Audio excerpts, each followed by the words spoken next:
Hello everyone, कैसे आप सब। आई होप आप सब अच्छे होंगे। एस्टेट के PYQ 2018 के करने जा रही है, तो स्टार्ट करते हैं। CDP पोर्शन रहेगा इसका, ठीक है। ये क्वेश्चन कौन से CDP का, ठीक है। और स्टार्ट करते हैं। पहला क्वेश्चन में पूछा गया है, जो बोबोडोल एक्सपेरिमेंट है वो किससे रिलेटेड है। वो रहेगा ऑब्जर्वेशन लर्निंग, यानी निरीक्षणात्मक अधिगम। और ये किसका कॉन्सेप्ट है, ये है बेंडूरा का, ठीक है। ये किसकी थ्योरी है, बेंडूरा की थ्योरी है। ऑब्जर्वेशनल लर्निंग क्या होता है कि व्यक्ति जो है वो देख कर सीखता है, ठीक है। इंसाइटफुल लर्निंग तो हो जाएगी कोलर की। मोरल डेवलपमेंट कोलर वर्ग का।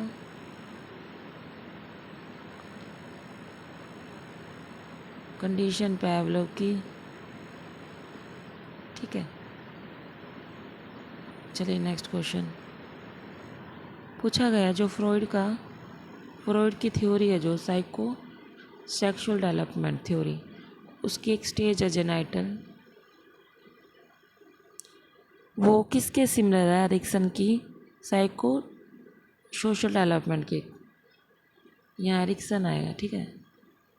एरिक्सन की स्टेज बताइए ना साइको सोशल डेवलपमेंट की, किससे सिमिलर है। तो ये रहेगा इसका answer, identity versus role confusion, यानी पहचान बनाम भूमिका भ्रम। नेक्स्ट क्वेश्चन नंबर 3 है। क्वेश्चन नंबर 3 में पूछा गया है कि यहाँ पर जो किशोर है, यानी कि जो एडोलेसेंट है, वो हमेशा ये महसूस करता है कि हर कोई मेरी ही तरफ देख रहा है, यानी everyone is looking at me. तो ये कौन सा हो जाएगा, ये रहेगा इमेजिनरी ऑडियंस, यानी काल्पनिक दर्शक। पर्सनल फेवल में क्या करेगा कि इसमें अपने आप को यूनिक समझेगा कि मैं यूनिक हूँ, मैं सबसे अलग हूँ, मैं दूसरों के जैसा नहीं हूँ, दूसरों से मैं भिन्न हूँ, ठीक है। और साथ ही यहाँ करेगा, अगर मैं कोई भी ऐसा कार्य करता हूँ तो रिस्की भरा कार्य करूँगा तो उससे मेरे पे कोई इम्पैक्ट नहीं पड़ेगा, ठीक है। और बाकी के ये जो दो है ना, एनोरेक्सिया नर्वोसा और बुलिमिया नर्वोसा, ये ईटिंग डिसऑर्डर है। कौन से डिसऑर्डर है, ईटिंग डिसऑर्डर है।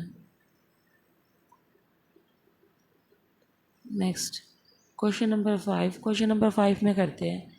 पूछा गया कि जो अप्लाइड बिहेवियर एनालिसिस है वो किस प्रिंसिपल बेस्ड है। वो रहेगा हमारा ओपरेंट कंडीशन, यानी क्रिया प्रस्तुत अनुबंधन के ऊपर पर आधारित है, ठीक है। अब यहाँ पर क्या है कि एक युवा किशोर यह मान्यता कि वह पूर्णतः किसी अन्य व्यक्ति से भिन्न है ना, भिन्न वाली यानी यूनिक है। अभी ऊपर ही बढ़ा हमने ये क्वेश्चन, तो कौन सा हो जाएगा, पर्सनल फेवल, इसका सही आंसर हो जाएगा। क्वेश्चन नंबर 6 अगेन बेंडूरा की थ्योरी से है। पूछा गया कि सही सीक्वेंस बताना है। पहला आएगा अटेंशन करेंगे किसी चीज़ पर, attention, retention, reproduction and motivation आएगा ना। तो attention, retention, reproduction and motivation, ठीक है। पहला रहेगा attention, second retention, third reproduction and motivation. चलिए इसका आंसर नंबर 2 हो जाता है। क्वेश्चन नंबर 7 में बताना कि जीन पियाजे की जो थ्योरी है कॉग्निटिव डेवलपमेंट, उसके रिगार्डिंग बताना कौन सा सही नहीं है।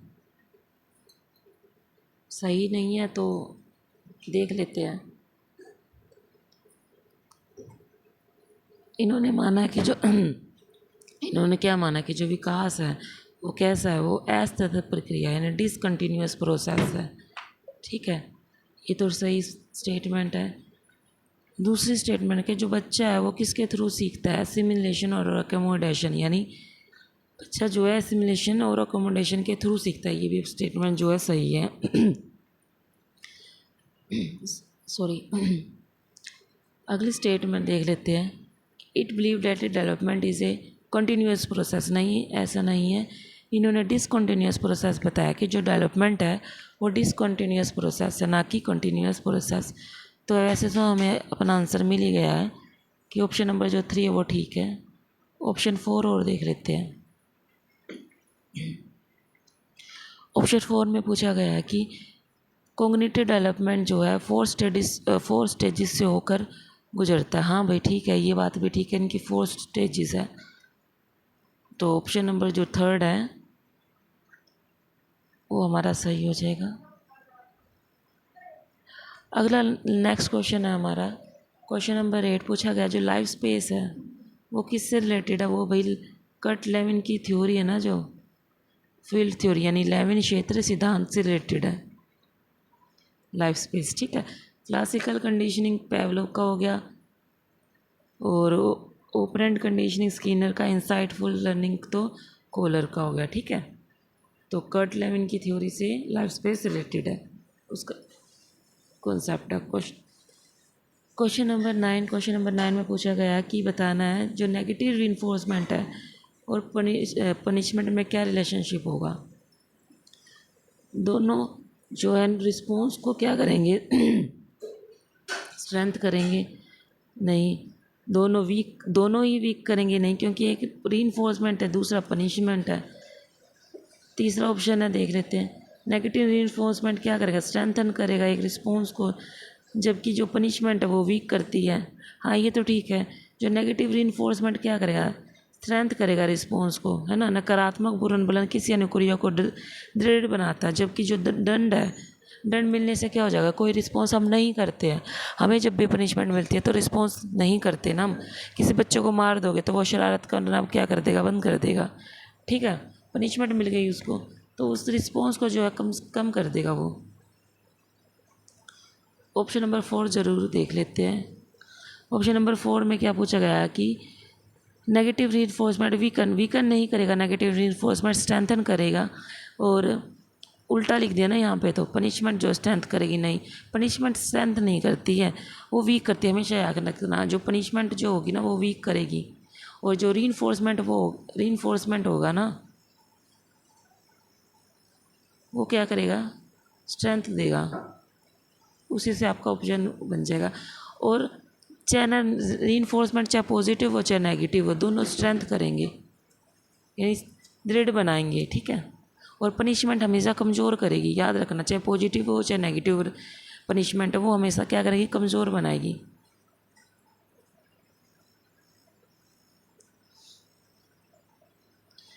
क्वेश्चन नंबर 10 में देख लेते हैं कि यदि एक क्रिया की आवृत्ति किसी दूसरी क्रिया के कार्य से अधिक है तब पहले क्रिया का उपयोग दूसरी क्रिया कार्य जिसकी आवृत्ति कम है के लिए पूर्णबलन के रूप में किया जा सकता है। ये बताना कि if one activity occur more often than another it can be used to reinforce the activity that occurs less often. This principle is known as, ये प्रीमैक प्रिंसिपल हो जाएगा भाई। यानी बच्चे को ना दूध पीना पसंद नहीं है, ठीक है, दूध पीना पसंद नहीं है। ये कैसी है, ये कार्य ऐसा जो नहीं करना, जिसकी फ्रीक्वेंसी कम है ना, दूध पीना, इसकी फ्रीक्वेंसी का कैसी है। चलो दूसरा एग्जांपल लेते हैं। ठीक है, बच्चे को ना स्कूल का काम होमवर्क करना पसंद नहीं है। क्या करने हैं, होमवर्क करना पसंद नहीं है। ये इसकी फ्रीक्वेंसी कैसी है, कम है, पसंद नहीं है ना। लेकिन बाहर खेलना प्ले करना बहुत पसंद है, इसकी फ्रीक्वेंसी कैसी ज़्यादा है। तो एक ऐसी एक्टिविटी को इंक्लूड कर देंगे जिसकी फ्रीक्वेंसी कम है, और जिसकी फ्रीक्वेंसी ज़्यादा है ना तो उसके साथ इंक्लूड कर देंगे। यानी कि हम बच्चे को कहेंगे कि पहले ना आप होमवर्क कंप्लीट करो, लेस फ्रीक्वेंसी वाला काम पहले कराएंगे, और फिर बोलेंगे आप फिर खेलने जाओगे बाहर। पहले होमवर्क कराया, फिर बोलेंगे कि आप पहले होमवर्क कंप्लीट करो फिर खेलने बाहर जाओ। यानी कि होमवर्क की फ्रीक्वेंसी कम थी और प्लेइंग की फ्रीक्वेंसी थी कैसी, ज़्यादा थी। तो इससे क्या करेगा बच्चा, पहले होमवर्क करेगा जल्दी जल्दी, फिर जल्दी जल्दी इसलिए करेगा कि उसे खेलने जाना है। ठीक है, ये कौन सा प्रिंसिपल हो जाएगा, प्रीमैक प्रिंसिपल हो जाएगा। ठीक है, चलिए नेक्स्ट क्वेश्चन करते हैं। क्वेश्चन नंबर 11, क्वेश्चन नंबर 11 में पूछा गया fix interval schedule of reinforcement का नहीं बताना है। जो फिक्स जो इंटरवल किस क्या होगा, रिस्पॉन्स बराबर हो ना, यानी एवरी 10 रिस्पॉन्स हो गया। पहले हमने किया ना ये क्वेश्चन, ऐसे रिलेटेड क्वेश्चन एवरी 5 रिस्पॉन्स हो गया, फिक्स्ड हो गया। देखो getting salary every month fixed हो गया। और डायलिंग ए बिजी नंबर, यानी आप बार बार कर रहे हो ना, फिक्स थोड़ी ना है, बार बार लगा रहे हो। तो ये तो इसका सही ऑप्शन हो गया ना। आगे देख लेते हैं। हैविंग ए पीरियोडिक डेंटल, यानी कि आप हर आवधिक रूप से दंत जांच कराने के लिए जा रहे हैं ना, पीरियोडिक जा रही है, वो भी फिक्स है। गेटिंग इंक्रीमेंट एवरी ईयर, हर साल फिक्स है, यानी एवरी ईयर आ गया ना, फिक्स चीज़ आ गई यहाँ पर भी। तो जो डायलिंग है बिजी नंबर, आप बार बार डायल कर रहे हैं नंबर, व्यस्त नंबर को, वो क्या हो जाएगा, वो होगा कि फिक्स्ड फिक्स्ड इंटरवल शेड्यूल नहीं है, ठीक है। तो इसका आंसर हो जाएगा डायलिंग ए बिजी नंबर। क्वेश्चन नंबर 12 में पूछा गया है बताना कि ऑटिज़म स्पेक्ट्रम डिसऑर्डर का करैक्टरिस्टिक नहीं है, हमें बताना है, ठीक है। Problem in vision and hearing, कि भाई देखने और सुनने में प्रॉब्लम होती है। नहीं, ऐसा तो नहीं होता। इसमें क्या होता है, देखो ऑप्शन नंबर 1 ही इसका आंसर है।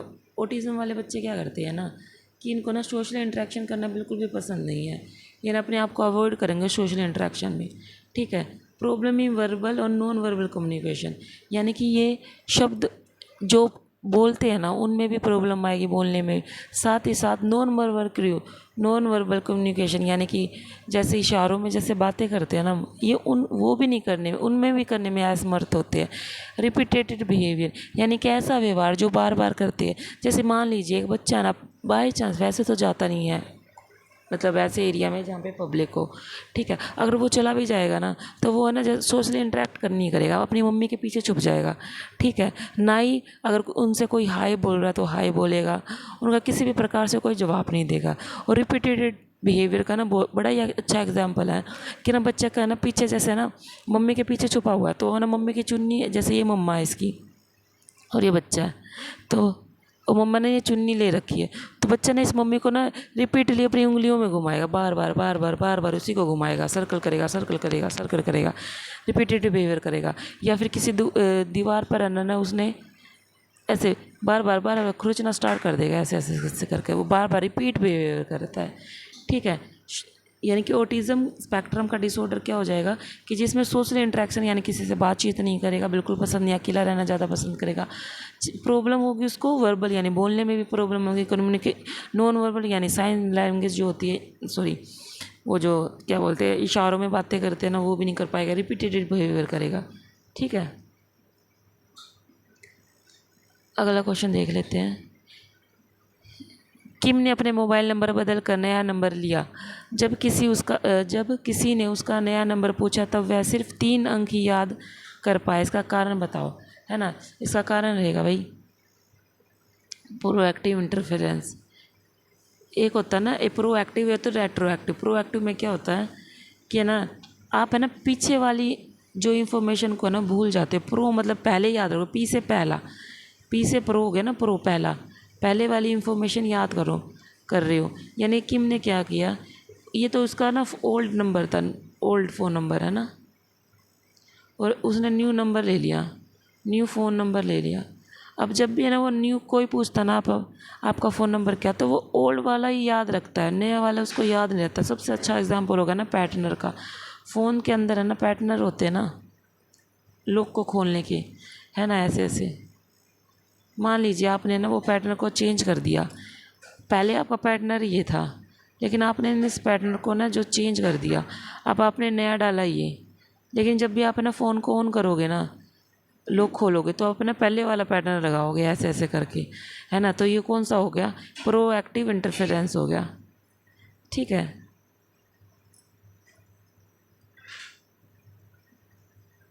यानी प्रोएक्टिव इंटरफेरेंस में क्या करते हैं कि हम जो पहले वाली इन्फॉर्मेशन है ना इंटरफेरेंस करती है न्यू वाली इन्फॉर्मेशन को याद करने में, ठीक है, बाधा डालती है। पहले वाली इंफॉर्मेशन यानी पहले वाली इंफॉर्मेशन न्यू वाली इंफॉर्मेशन में बाधा डाल रही है। प्रो से याद रखना, पी से पहला। और रेट्रो भी आएगा, रेट्रो। रेट्रो में क्या होता है, इसका उल्टा होता है। हाँ, रेट्रो इन्फ्लुएंस में क्या होगा, रेट्रो में उल्टा होगा, यानी कि रेट्रो में ये पहले वाली इंफॉर्मेशन है, पहले वाली। आपके ना पुराने ओल्ड फ्रेंड है, ओल्ड फ्रेंड, यहाँ न्यू फ्रेंड लगा लो। यानी आपने क्या किया, जैसे ये ना न्यू फ्रेंड आपके पास आए ना, तो पुराने वाले फ्रेंडों को भूल गया। यहाँ क्या कर रही है कि नए वाले इंटरफेरेंस कर रही है ना आपको पुराने वाला को याद करने में। समझ रहे हो आप कि रेट्रो मतलब पुरानी वाली इन्फॉर्मेशन को आप भूल गए हो, नई वाली पे फोकस कर रहे हो। आपको पूछा जाता है ना, आपके पुराने फ्रेंड आपको याद नहीं रहेंगे, न्यू वाले फ्रेंड के बारे में आप ज़्यादा बताओगे।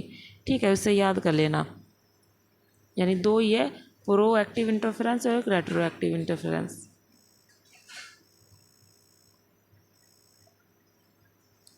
क्वेश्चन नंबर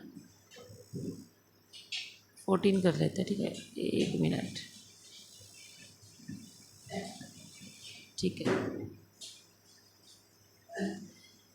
बताना कि जो वाइगोत्स्की की सोशल कल्चरल थ्योरी है ना, उसके रिगार्डिंग कौन सा ट्रू नहीं है बताना है। समाज संस्कृति, वाइगोत्स्की की जो थ्योरी है। ठीक है, पहला है children learn very little from performing task they can already do independently, यानी कि बच्चा जो है कार्य स्वयं करता है बिना किसी की सहायता के। ठीक है, बच्चा जो कार्य स्वयं करता है बिना सहायता के पूरा करता है, उन्हें करते हुए उन्हें बहुत ही कम सीखता है। यानी ठीक है, और दूसरा कॉन्सेप्ट ऑफ जेपीडी, ये भी ठीक है कि जो वाइगोत्स्की का जो कॉन्सेप्ट है वो जेपीडी का कॉन्सेप्ट है। बालक के संज्ञान विकास में भाषा का महत्व की उपेक्षा की है। उपेक्षा, इग्नोर नहीं किया भाई। Third,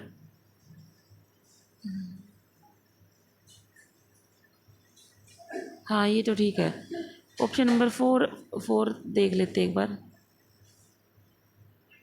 emphasise role social cultural environment in cognition development, यानी संज्ञान विकास में समाज एवं संस्कृति की भूमिका। हाँ, तो इनकी थ्योरी का भी तो नाम यही हो गया ना, सोशल कल्चर थ्योरी। यानी कि बच्चा जो कुछ भी सीखता है ना अपने समाज से सीखता है, अपनी संस्कृति से सीखता है। ये बात बिल्कुल ठीक है। और यहाँ बालक के संज्ञान विकास में भाषा की महत्व की उपेक्षा। हाँ, क्योंकि इन्होंने ये बोल दिया ना भाई, बच्चा जो कुछ भी सीखता है ना समाज और संस्कृति से सीखता, संज्ञान से नहीं सीखता। संज्ञान तो ये किसका कॉन्सेप्ट हो जाए, प्याजे का हो जाएगा, जीन प्याजे ने बोला ऐसा। ठीक है, और जीडीपी का भी जो है इनका कॉन्सेप्ट है। ये तीनों जो स्टेटमेंट जो है वो बिल्कुल ठीक है, लेकिन पहले वाली स्टेटमेंट क्या रहेगी कि बच्चा जो है स्वयं से जो कार्य स्वयं करता है बिना सहायता के पूरा करता है, उन्हें करते हुए बहुत ही कम सीखता है। ठीक है, तो ऑप्शन नंबर 1 हो जाएगा।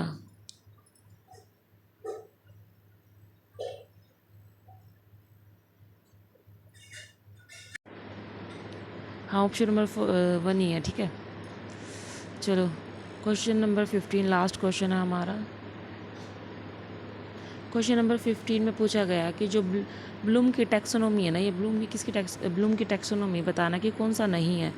सब डोमेन ऑफ कॉग्निटिव डोमेन नहीं आएगा। एप्लीकेशन, एनालाइज, सिंथेसिस जो है, ये तीनों के तीनों जो ब्लूम की टैक्सोनॉमी से रिलेटेड है, लेकिन रिस्पॉन्डिंग नहीं आएगा। ठीक है, अनुक्रिया नहीं आएगा। ऑप्शन नंबर 4 जो है इसका सही आंसर हो जाएगा। आज के लिए इतना ही, मिलते हैं आपको नेक्स्ट क्लास में।